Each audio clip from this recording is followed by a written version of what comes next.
obligation. A few housekeeping matters before we get started. We are recording today's conversation and plan to share it with you following the session.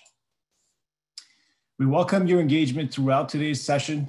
Please use the chat box at the bottom of your screen to submit any questions for our panelists. And we've allotted time near today's session, near the end of today's session, to address any questions that come up. Finally, as with many of you, we are working from our home offices today, so you may hear some background noise from time to time. We appreciate your understanding. Okay, to get us started, I'm going to ask our panelists to please introduce themselves, starting with Mr. David Porteous. Yes, my name is David Porteous. I'm a partner at the law firm of Faegre Drinker in Chicago. I work in the investment management group and business litigation. I specialize in working with investment advisors and broker dealers on regulatory compliance, examinations, and enforcement matters. Pass it to Ed. Sure. Well, I'm Ed Wegener. I'm managing director at Oyster Consulting. I joined Oyster in July of last year. Prior to that, I was a senior vice president and the Midwest regional director for FINRA. And I was responsible for the Midwest region, which was the Chicago and Kansas City district offices. And in that role, I was responsible for leading the risk monitoring and examination programs for the Midwest region. And I was also a member of member supervision senior management team. I look forward to today's call. My name is Dave Carprice. Has spent the last 2 decades supporting the financial services industry, mostly looking at investor communications, founding a firm called Blue ID, which was acquired by InvestorCOM, and now since then look after product and marketing here at InvestorCOM. Thank you, Dave. And my name is Param Nasseri, VP of Regulatory Strategy at InvestorCOM, and I will be your MC for today's session. Okay, so to better understand how you and your peers are tackling the specifics of the care obligation, we conducted a very short poll before today's session.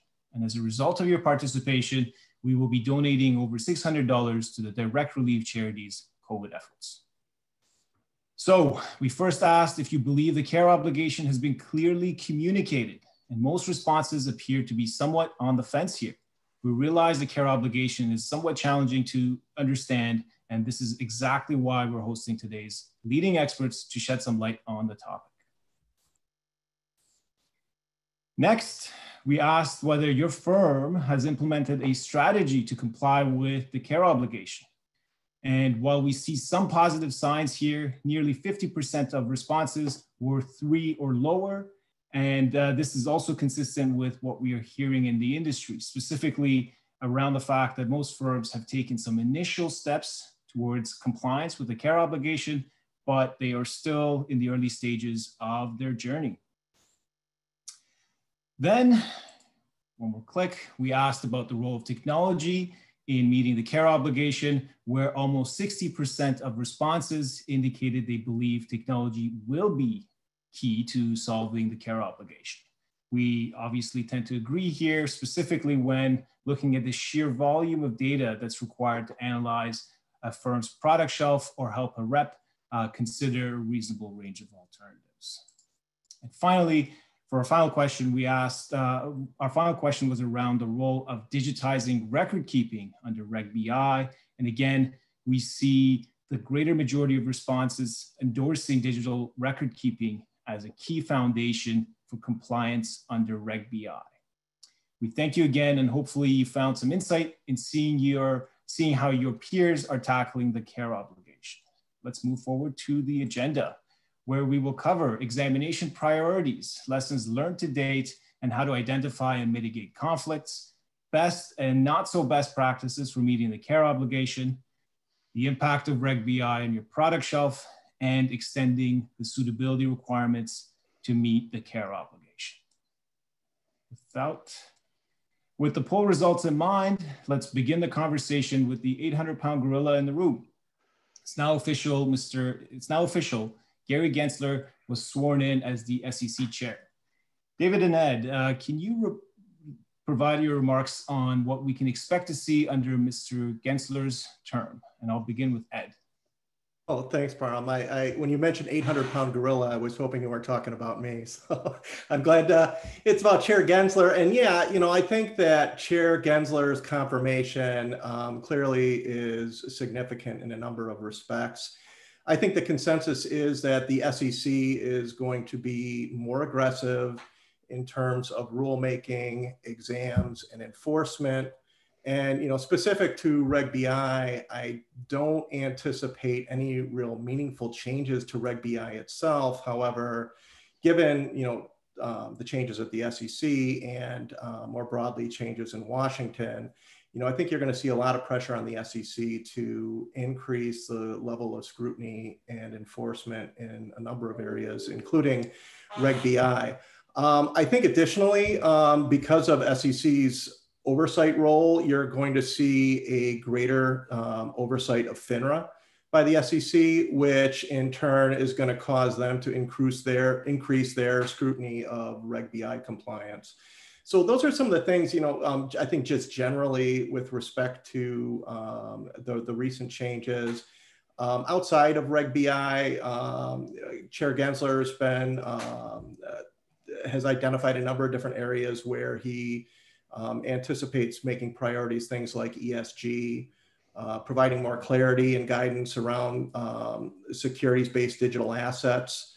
And one area that's been particularly prominent as of late is the focus on Main Street retail trading and payment for order flow with everything that's happened with GameStop and the things around that. So I think it's going to be a busy agenda for the SEC, Reg BI being front and center. David, do you have any remarks?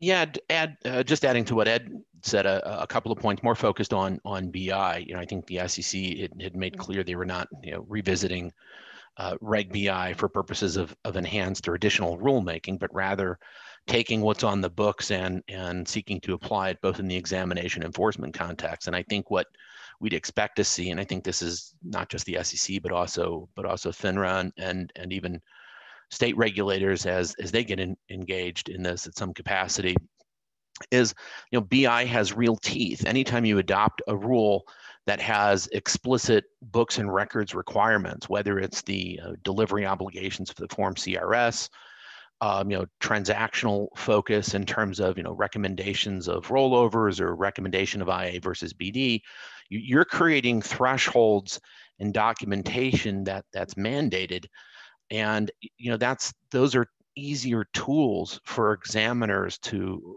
focus upon, or enabling examiners to focus upon in terms of what's the output.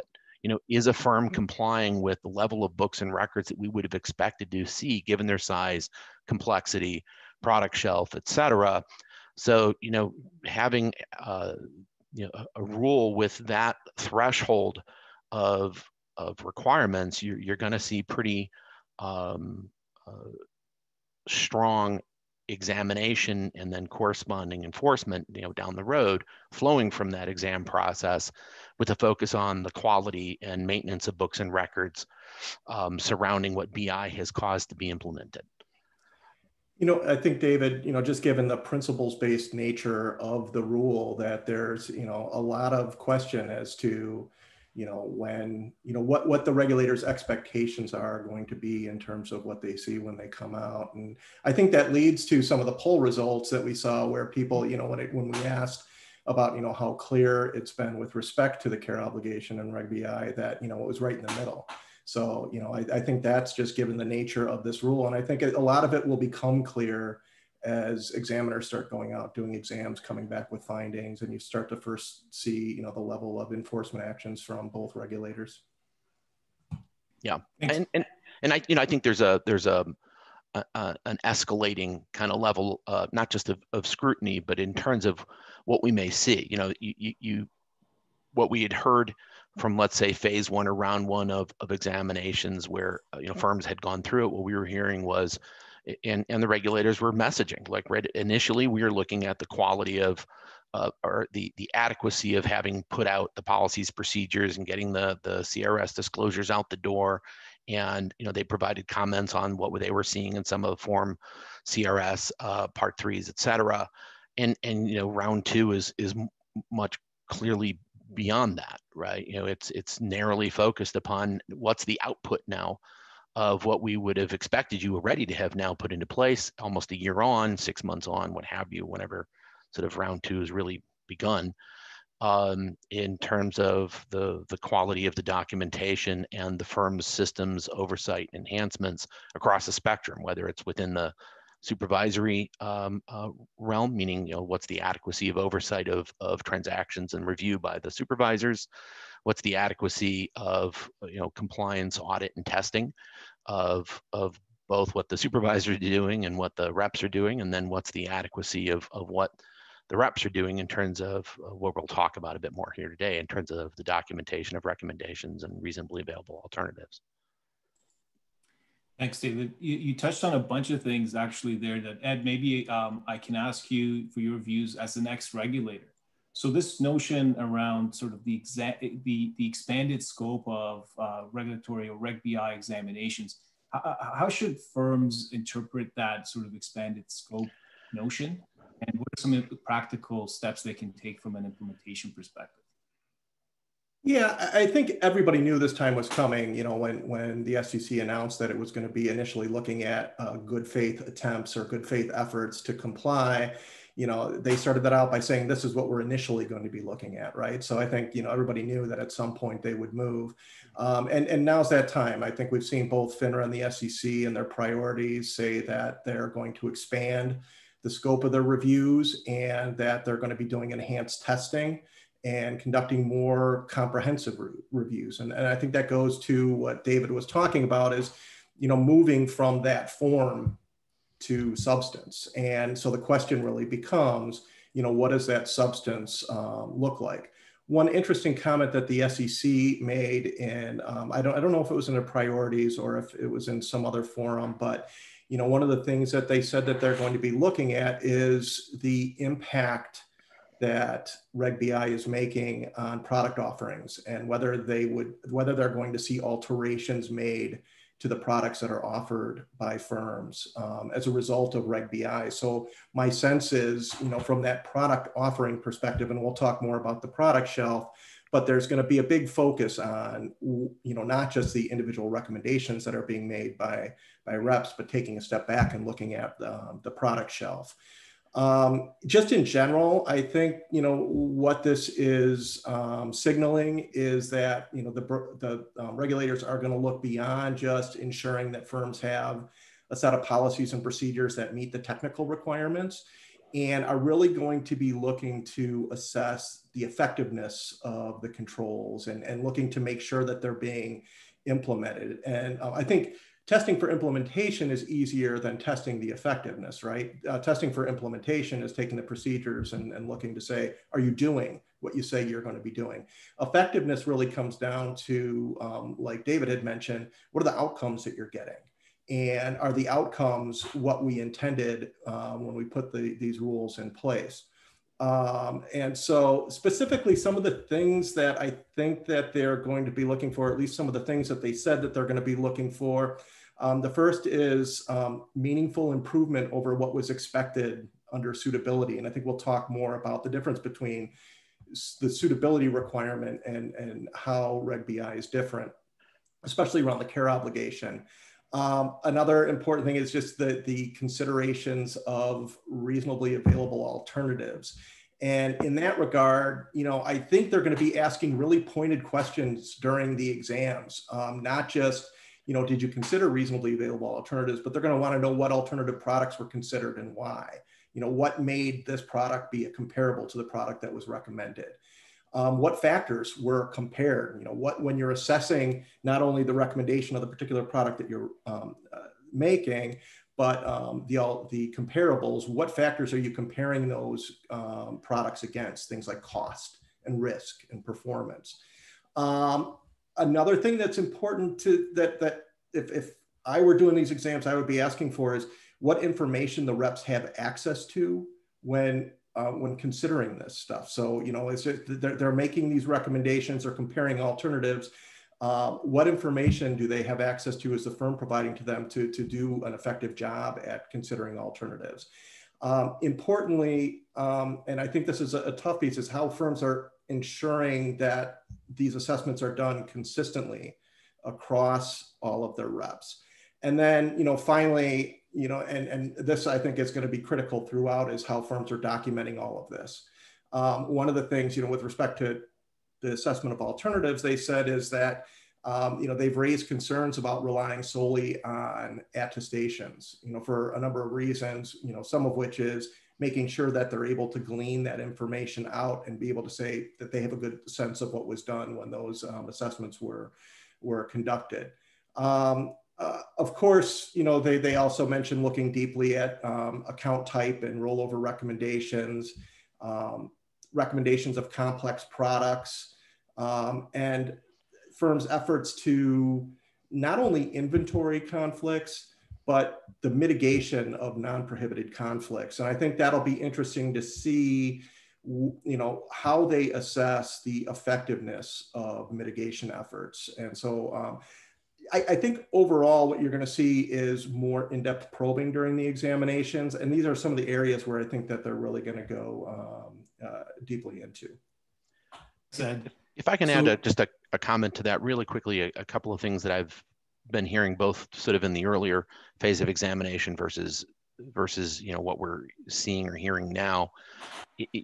As we were talking about a minute ago, first round was good faith compliance. And I think one of the things that firms can be thinking about in terms of preparing for examination, picking up all of the areas that Ed focused on, is also the, and this is kind of the fundamentals of any exam, is, how do we get the examiners in and out as quickly as possible, but, giving them the information that they're seeking. And by all means, for purposes of this discussion, we're focusing more narrowly upon the BI aspects of the examination. It's not to say that the exams aren't going to focus on other areas of priority that they've identified in exam priorities, and oldies but goodies, as we always say. But in terms of BI focused examination, one of the things we're hearing is that examiners want to be able to see the components of the compliance, supervision, and system enhancements that the firm has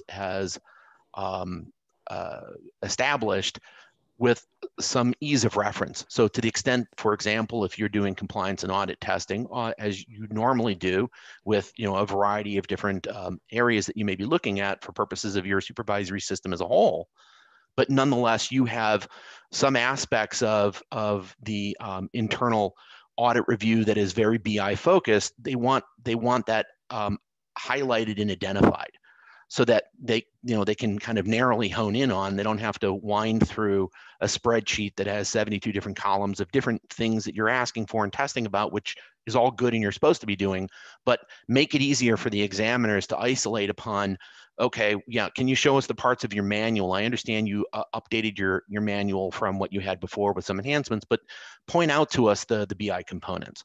When you talk about your training, point out to us the training enhancements that you've made that are specific to BI. When you talk about your compliance and auditing, point out to us the components of your testing that are focused on BI. So one, I think, big takeaway is helping them get focused early on the BI components of your enhancements, even if as a firm you see it as, look, we absorbed it in, right? It's part of the overall program. It's not the only thing that we have to supervise for. But David, the examiners want to be able to hone in on what enhancements you made and what areas the different components of your system as a whole that are BI focused, so that they can evaluate the quality of those enhancements specifically. That's important, not only from the perspective of helping focus them where they need to with respect to BI, but if there's a challenge for them to effectively be able to do that, and it becomes difficult for them, it calls into question how the firm's able to assess its own program, and particularly how to assess the effectiveness of its Reg BI program. So from both of those standpoints, I think that the recommendation that you're giving to do that is spot on. Excellent. That's a fantastic dialogue right there on the I guess the purpose of BI holistically, and what to do from an examination perspective. Ed, we've talked a little bit about the notion of a product shelf and a best interest product shelf. And could you talk a little bit about sort of the importance of looking at that product shelf from a BI and a strategic lens? Sure, and I catch myself doing this a lot too, but when I think about Reg BI, I immediately jump to the recommendation and what's the rep telling the customer, what disclosures are being made. But if you're really going to do an effective job with respect to making sure your customers are getting the right products and services, but also complying with Reg BI, that starts at the moment that you're creating and managing your product shelf. So it involves the whole product approval and governance process that you have. And firms really need, and this isn't anything that you need to hear from me because you know it, but firms need to take a strategic approach to managing their product shelf, which of course is not just a function of Reg BI, it's just good business management. When we were discussing this and preparing for our presentation today, we were talking about it, and one of the things that came up is we used the analogy of a cereal aisle at a grocery store. And thinking about it in terms of that, because there's a lot of analogies that you can make, and in that case, a store manager can't just have the lowest cost brands on their shelf. They're never going to sell anything that way. They need to make sure that the features and the costs and the flavors and the nutrition and all of those things are on the shelf, and that shelf is managed regularly and making sure that you're getting rid of things that customers aren't buying and you're adding new things based on customers' new demands. And that's just something that has to be an ongoing process. It's important to assess the products in terms of all the key features, not just costs, but objectives, costs, risk, volatility, performance. It's at this stage where you need to start thinking about, what are the potential conflicts associated with these products, and, how are we going to mitigate the the conflicts.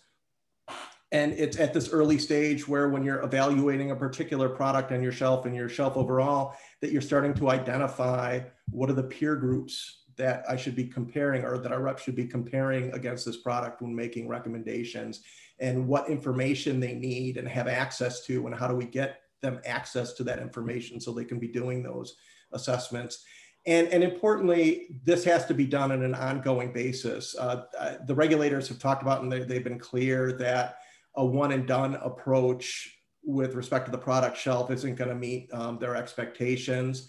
As you all know, the challenge when you're bringing on new reps aboard and they bring products with them, even if you have a well thought out product strategy, that product strategy can become diluted as you add new products and things. So it's really important to be able to manage the shelf real time. And I think that gets to what the SEC was talking about in terms of looking to assess the impact that Reg BI is going to have on overall the products that are being offered, and both at the rep level, at the firm level, but also looking, from an industry level.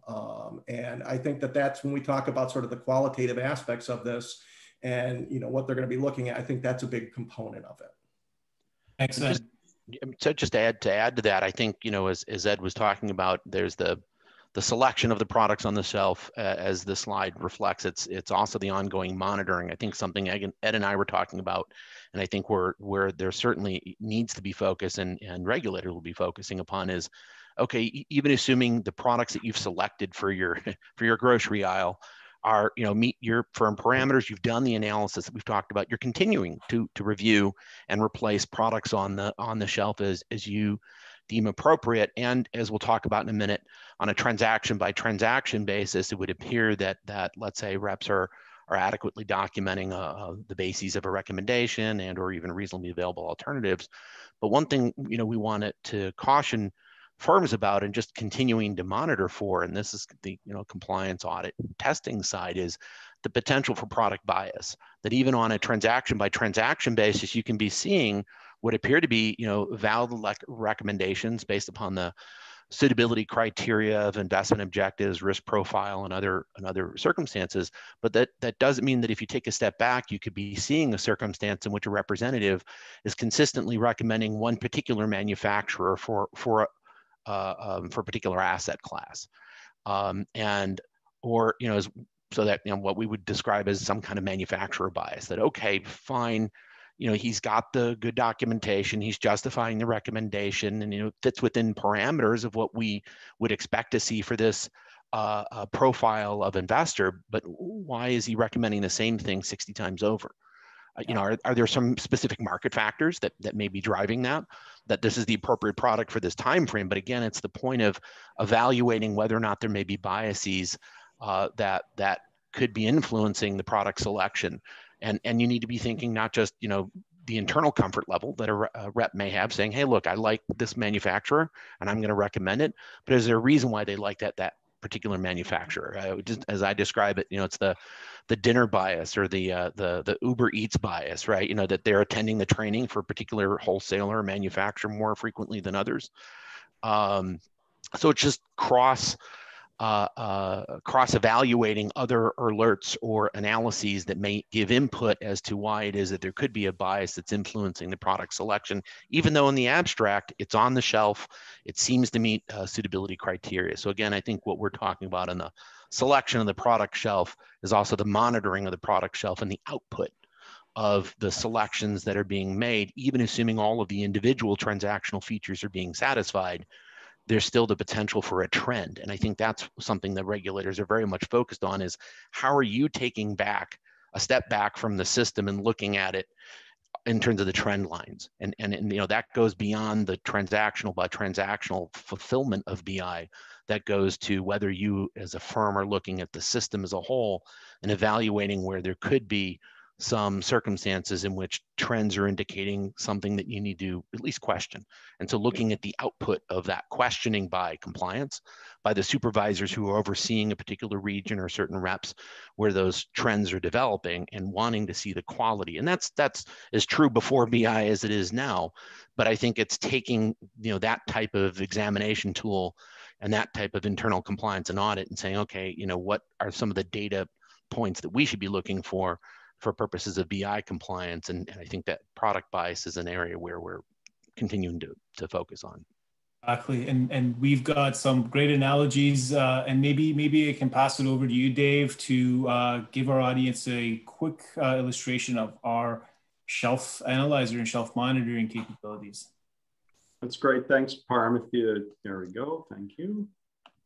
So with Shelf Analyzer, it really creates that ongoing ability to understand the health and competitiveness of a product shelf. As you described, I really like the analogy of the grocery store aisle. Our peer groups are essentially that definition of what products are similar or comparable. And it's really the power of the peer group that unlocks this ability to develop processes and tools that bring the care obligation to life. Shelf Analyzer that I've got on the screen here provides an on-demand view of how products on your shelf stack up to similar products that are already on the shelf, or against other similar products, i.e. their peers in the universe. So in this case, I'll select our universe and go see how my shelf stacks up. And so when I pulled back the products on my shelf, here I can see the Shelf Analyzer uses cost, risk, and return. And so we can isolate and do that shelf analysis based on the percentile on any one of those. So you can isolate and say, where are my more expensive product relative to their peers? You can use risk or return. Or on the flip side, you can use kind of the scorecard approach or the balanced scorecard approach, where a peer rating helps aggregate those different factors and say, where are those highly rated products across our grocery store categories or aisles, if I want to kind of take that metaphor one step further, or the lower rated products across our categories. So Shelf Analyzer really is the focus of kind of bringing that part to life. The other part too is that this is really the analysis part of our product shelf. And I'll just very quickly touch on the monitoring aspect that's a feature or kind of the core part of our product here as well. And so Shelf Monitor, which I just pulled here, really is a focus. It complements Shelf Analyzer by watching the products on your shelf for significant changes. On my screen here, where my demo shelf has over 52,000 products on it, and we're watching over 70 data points on a nightly basis. I pulled up April 1st as a sample. And so on April 1st alone, we detected 824 changes. So there's no way anyone possibly could stay on top of this amount of change manually.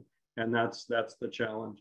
And while we watch for changes every night, the next challenging thing is, how do we identify which of those are more important or most important or significant?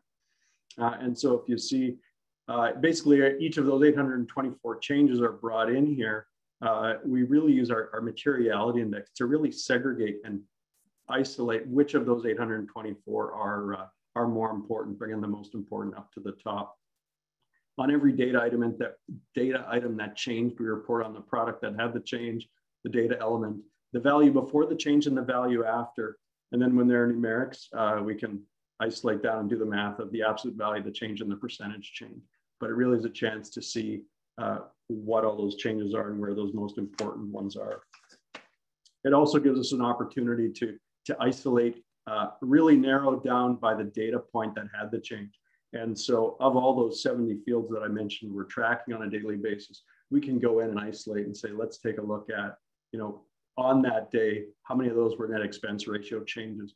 And we pull that back. Again, being able to stratify, even within a particular data point, of material change. So where did the net expense ratio change in a significant or material way versus ones that are less significant?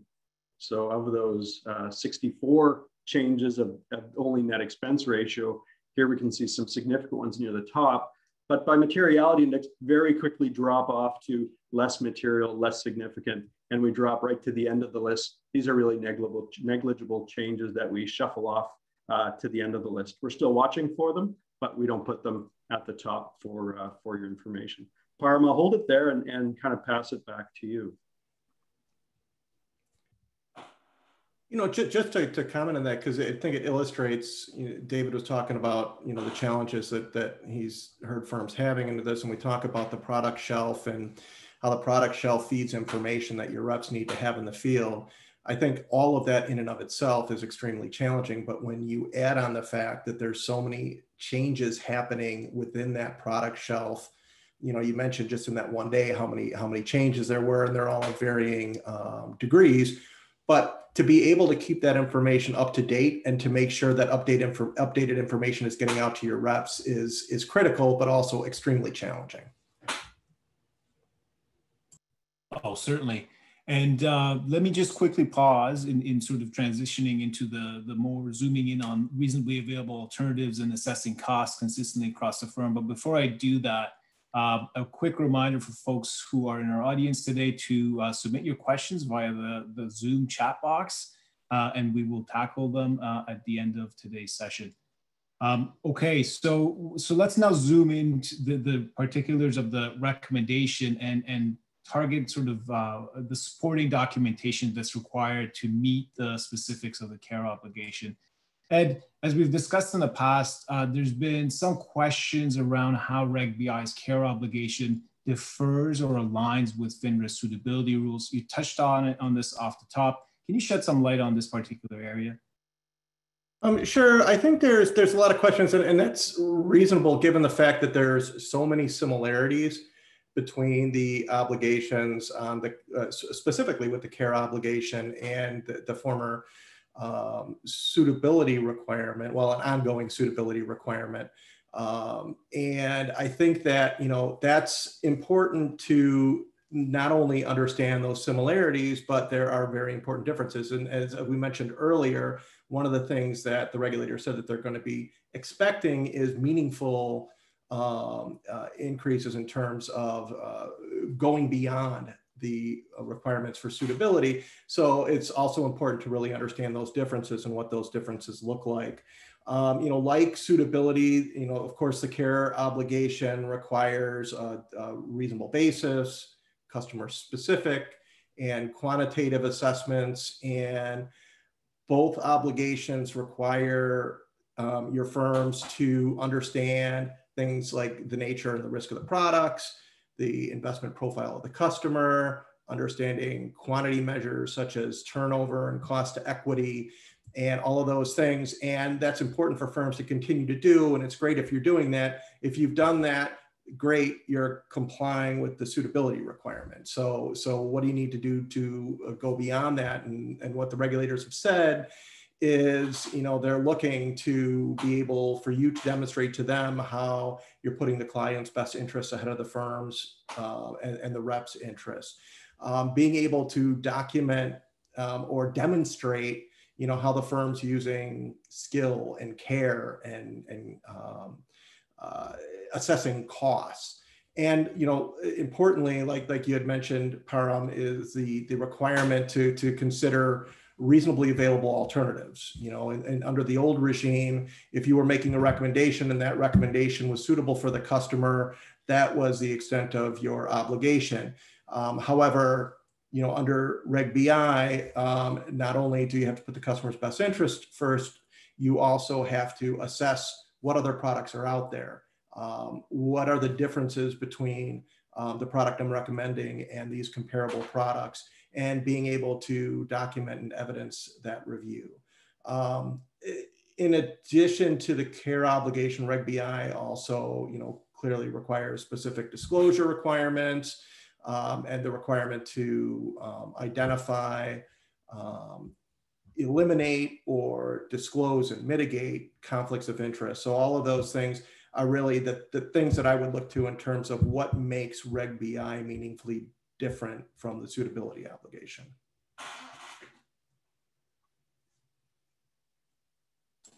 Thanks, Ed. I was just trying to find my mute button again. So David, let me turn over to you. There's been a lot of discussion about the importance of consistently assessing product costs and reasonably available alternatives. In your experience, why is there so much focus on assessing costs and available alternatives? Well, as Ed just pointed out, right? A key focus of BI and its enhancement over 2111 was the emphasis on cost. But I think it goes to a fundamental question in terms of how the BI requirement is translated to the representatives and in the practical terms of what we're hoping that they are documenting and making recommendations to retail clients. Is if we're recommending a product that may be more expensive than A, what somebody is currently holding, B, something that you're recommending that related to that, if they're recommending that in something that they may sell and then instead buy that could be more expensive in its fees and other features, or C, maybe it's a brand new recommendation, but at the end of the day, if it has some embedded expenses that make it more expensive than what would charitably be referred to as a cheaper alternative, then what qualitative factors justify that recommendation? And there may be any number of aspects that justify it. It's not just performance, but that's an important component in terms of being able to say, this particular product, had some different or better performance features than this less expensive product, assuming we're within an asset class or even across asset classes. There may be other suitability criteria that's saying, well, look, given what this particular customer was trying to achieve and this information that I was given by them, we were looking at a range of alternatives, and combined with their time horizon, liquidity needs, and investment risk profile and objectives for this pot of money at this point in time, and where the market was going and what we thought about interest rates. This is the justification for the recommendation. And I think there's a lot of focus on cost, but I find a lot of times talking to reps, this is old hat to people who've been in the industry for a while. They're saying, well, these were the things that I was always evaluating when I had conversations with clients on practical terms. And so what we find a lot of times saying, yeah, it may be old hat to you, but translating the qualitative factors that went into your analysis that justified your recommendation with an emphasis on cost, just make sure you're documenting it. Because at the end of the day, what has moved up the timeline Whereas, used to be under pre-BI, we might be asking these questions in the abstract saying, well, what was the basis for this recommendation of this particular product? And maybe the person had some notes on it. Maybe there was an email internally to the supervisor reviewing the transactions, or maybe there was not that information, but we could kind of try and reconstruct things historically. BI has moved up the time frame and compressed things to say you really need to have contemporaneous documentation on those qualitative issues, including costs, including performance, including the other suitability factors, so at least you can explain it. Again, how much information you may have and how much explanation it really necessitates is a function of the risks and the complexity of the product, the risks and complexity of the transaction or related transactions upon which you may be into which you may be recommending this. So it's not that every recommendation requires a tome. It's more that cost sort of kicks off the analysis so that a consumer can kind of understand what they're buying. And I think that's the emphasis in understanding that they have enough information to understand that putting aside cost, why is this good for me? Okay, so now I understand why this slightly more expensive cereal with the extra fiber and less sugar is good for me compared to the cheaper one that has a lot more sugar and less fiber, using our analogy from before. But that tastes better. Yeah, yes. Over time, it'll taste better and return long-term performance to your colon. That's right. The answer is as long as you document it.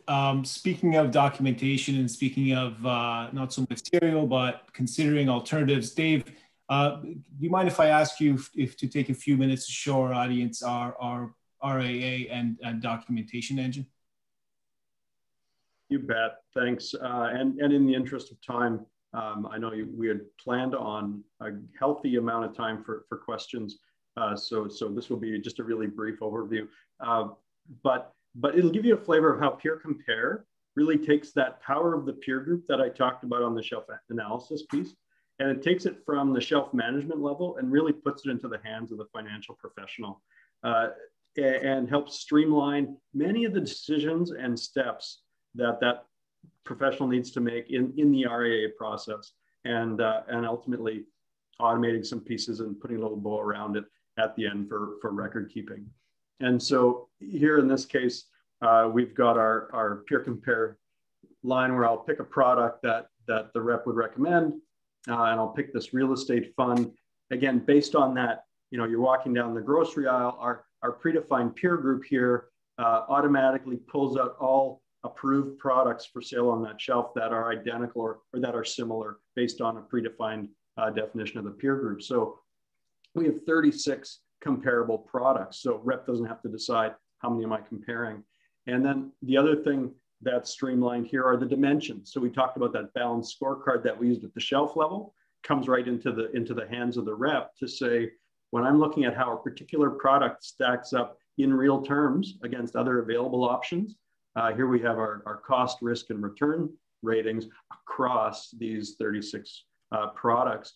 And a rep can drill down and take a look at how the product she may have been thinking about recommending, how it stacks up to its reasonably available alternatives, and very intuitively see that, my example here, it's more expensive than its peers, it's more risky than its peers, and it's underperformed its peers in this context. That maybe she doesn't want to, this may not look on the surface like a best interest recommendation, and encourages the rep to potentially take a look at her shelf and explore some other options.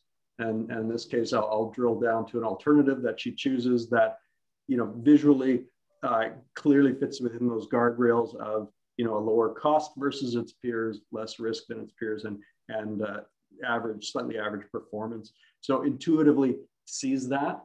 And again, this is a balanced scorecard approach. And Ed, to your comment, it's not a push or a drive or a requirement to say always and only recommend the lowest cost fund.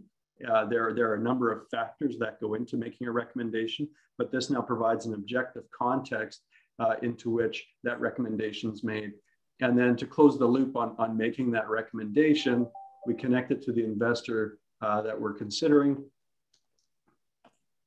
And we have the last step, which is the ability to connect some notes. So maybe it doesn't on the surface look like a best interest product, but there may be factors. And reps or firms can choose, do we want free form text or really about some check boxes to say, these are the reasons that we wanted to use to justify our recommendation. And then with the complete recommendation button, that recommendation is completed and it's logged into our record keeping solution.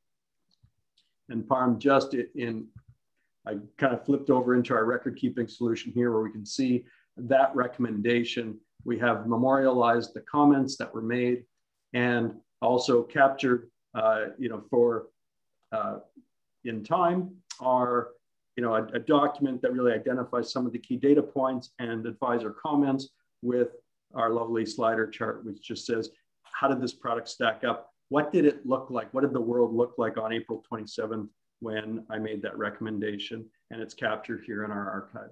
So that's a whirlwind tour of kind of how peer compare and the power of that peer really enables reps to make that reasonably available alternative assessment and right through to keeping track without that burden of copious note-taking, filing gaps. And what we didn't talk about today, probably save it for another day, is now that the data is all electronic and in that record keeping system, it really enables and activates a supervisory process where we're looking for trends, exceptions, various other changes in behavior. We're able to start turning that on. Well, just very quickly, it goes back to what David was saying. If you have a concern about that bias, you can go through and see as if you're seeing trends that kind of reflect that bias, and if so, look at what the reasons are behind those recommendations to see if they make sense. Absolutely, yeah. So with that, Parm, I think we're on track here, and I think we've got lots of questions queuing up. So back to you. Yes, and very timely. Thank you, Dave. Thank you for sort of speeding through that. I know we're a little bit over time, but I think this is exactly where we want to be. Folks, for everyone who's attended today, this is sort of a preamble to our second session. On May 20th, we hope you can join the same group of panelists to talk about a deeper dive on reasonably available alternatives, how to tackle that at an entity level, as well as some best practices from a record-keeping perspective. With that said, let me pass to the Q&A session. And I've got a few questions lined up and they've been trickling in throughout the conversation here today. So let me start there. Okay, what is the expectation for an advisor to provide alternative investment recommendations at the time of the recommendation? David or Ed, do you want to take this one? Maybe I'll start, and David, and you can correct me where I'm wrong, being my attorney on this panel.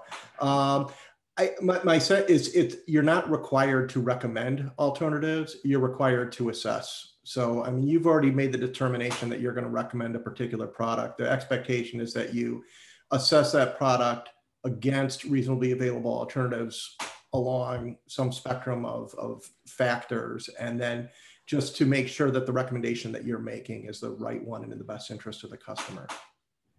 Yeah, just to reinforce that, I think one of the things that I had learned talking with seasoned and experienced reps is in the ordinary course of the exchange with the customer, in terms of just learning what they're trying to achieve, that listening, active listening of what are they trying to do, and utilizing different product classes to try and work through their risk profile or what they're trying to do with this particular pot of money at this moment. A number of reps I'd spoken with moved through a cycle. They would start with, okay, well, are you interested in principal protected products? Well, let me explain what that means. Oh, so you're willing to take a little bit more risk. How much risk? What kind of return are you looking for? And as they work through that assessment, and again, a lot of times we're talking about this in the abstract as if we're just meeting somebody for the first time, as compared to a client that you've had, for 5 years, quarterly conversations, if not more frequent conversations with. So you're fully read into what somebody's trying to achieve at a particular moment and point in time. And so whether you're trying to just document a long relationship in a very specific series or a specific time frame of a recommendation, overlooks the fact that, well, we've been managing this person's account for 5 years, and so I know full well what they were trying to do in this quarter at this time. So when I only recommended this, we had previously had conversations what we were trying to achieve in the account. And I think the key of sort of thinking about evaluating alternatives, a lot of times when I've been involved in conversations of explaining this to regulators, whether for one transaction or for a host of them, is to say that, look, our reps are experienced in sitting down and talking through with people and learning what their risk profile objectives at any specific moment is for this particular transaction. So yeah, you're right. We may not have gone through with them, 7 different asset classes. And it seems like we were just talking about variable annuities, but that's because they already had a lot of other XYZ product in their account. And so given what they were trying to do for this time frame, for this pot of money, we really focused on that. So those are the kinds of things that you hope to see documented in connection with a specific recommendation. So it's not that you had to have a catalog of 15 products that you considered and discussed. There can be very specific reasons why in this time frame we only discussed this product, but I already had principal protected products in their account. I already had their account heavily allocated towards mutual funds. And so in this time frame, we looked at a structured product because we had previously talked about looking at that when we got to this quarter or this time frame. And so given the active nature of the account management and the quality of the documentation for any one account over time, those are the kinds of things that really help somebody build on it so that when a specific recommendation comes along, yeah, maybe your supervisor is going to push back and saying, did you talk about anything else with this person, saying, I didn't need to. I've already had conversations last quarter where we talked about what we were going to do when this kind of moment hit.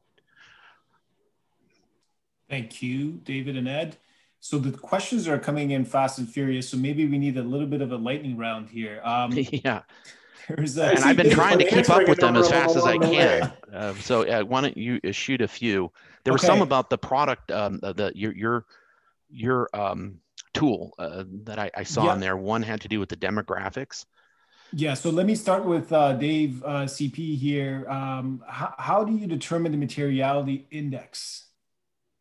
So there's an algorithm there that we come up with, a basic one, and it can be a little bit fine-tuned, but essentially it's a weighting by, you start off by filtering by shelf and by data point, and then the materiality index picks up from there to weight changes in particular data points by a certain amount, and then also we can weight and scale by magnitude of change. And that's not necessarily a linear one. There's lots of flexibility at kind of tweaking and adjusting that. So you can say anything above a particular threshold makes a change in, let's say, net expense ratio or 12B1 fees material, but anything below, we drop it off towards the bottom of the list.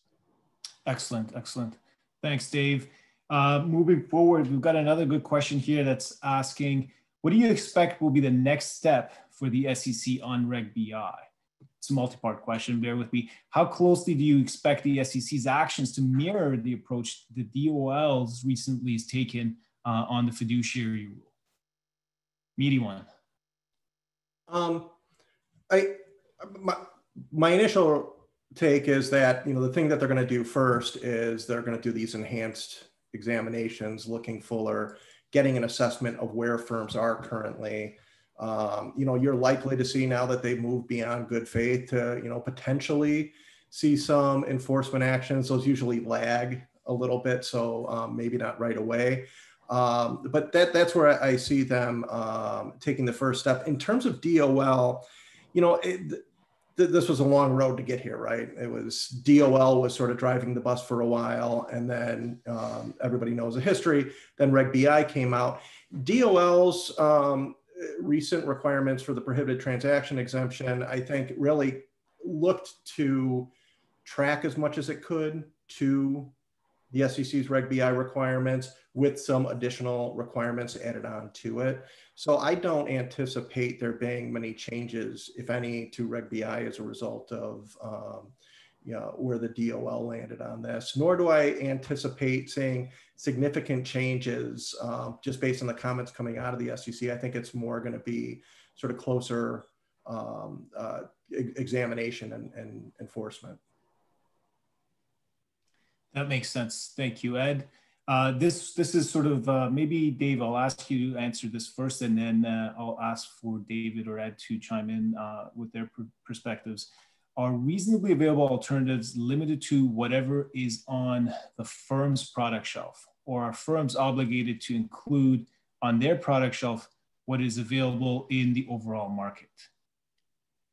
That's excellent. Yeah, and so I'll offer the product response, and then would love the support from Dave and Ed from a regulatory perspective. And so our focus really is saying your starting point in that peer compare solution is really the products that are approved for sale by your firm on your shelf.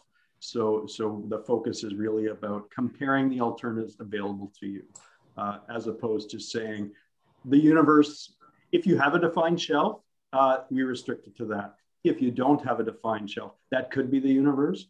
But again, that's at the configuration level. We don't want reps trying to decide and start playing outside of that sandbox. It's really focused at giving the BD a lot of flexibility at defining the sandbox, but then giving the reps the tool to play within that effectively.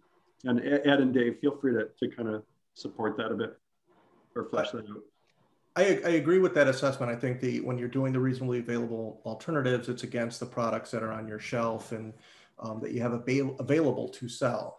But one of the things that I think, and this may have been in some of the language that the SEC used in the adopting release or elsewhere, but there's an expectation that in managing your shelf and looking to see what's on your shelf, that you're assessing the products that you're bringing on in terms of how they compare to the overall market. To the extent that if you're selling things that are complete outliers in terms of things like costs and or whatever that is, that you're able to justify why those are on your shelf. So, but at the time of the recommendation, it's really what's available on your shelf at the time. And then there's disclosure requirements if that shelf is limited. Yeah, good point. All right. David, were you going to mention anything? I think probably just for purposes of time, I had a quick thought in terms of some of the other questions that are specific to the tool that you all have presented here today. And my thought would be to let everyone know that to the extent we didn't get a chance to get to your questions, but they have some interesting questions regarding the adaptability of the tool or what kind of information it picks up. I think maybe what we can commit to doing is after today's session, we'll sort of build some of these into an FAQ and send that back out to the attendees.